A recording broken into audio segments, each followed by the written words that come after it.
Welcome back to my channel. আজকে আমি ভিডিওটি বানাবো HS second year Bengali MIL যাদের আছে তাদের অন্নদা আত্মপরিচয় ভারতচন্দ্র রায়গুণাকরের বিষয় মানে লেখক পরিচিতি নিয়ে আলোচনা করব, কারণ লেখক পরিচিতি থেকে খুবই কোয়েশ্চন আসে।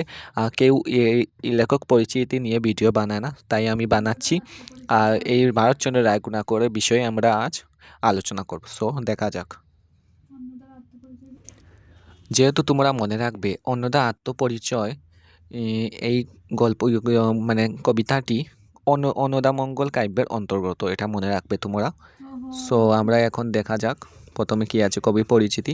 ভারতচন্দ্র রায়গুণাকর কবি হলেন অষ্টাদশ শতাব্দী সর্বশ্রেষ্ঠ কবি হলেন ভারতচন্দ্র রায়গুণাকর, অষ্টাদশ শতাব্দী।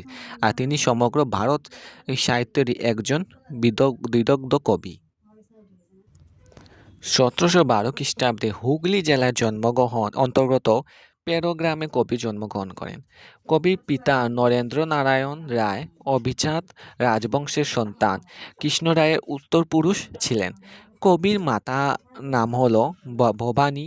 পিতার নিজস্ব অবস্থার জন্য তার শৈশব মাতুলারে কাটে। তিনি 14-15 বছর বয়সেই সংস্কৃতে দক্ষ হয়ে ওঠেন।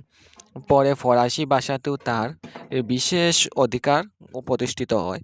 কবির জীবন ছিল খুবই দুর্ভাগ্যপূর্ণ।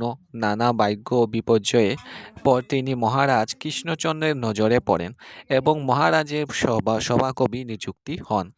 কবি তার কবিত্ব শক্তির জন্য মহারাজ তাকে রায়গুণাকর উপাধিতে ভূষিত করেন। মহারাজ প্রদত্ত মুলাজুরা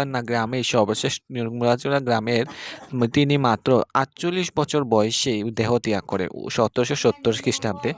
অন্নদামঙ্গল কবির সর্বশ্রেষ্ঠ রচনা তিনি। এছাড়া তিনি নাগাষ্টক, রস রসমঞ্জরি, কবি কাব্য ও সংস্কৃত ও হিন্দি মিশ্র ভাষায় চণ্ডী গ্রামে একটি নাটক লিখেছিলেন। উনার এই জীবন কাহিনীটি নিয়ে আজ আলোচনা করলাম। নিয়ে আসবে তোমাদের জন্য নিউ ভিডিও। আজকের জন্য এটুকুই। বাই।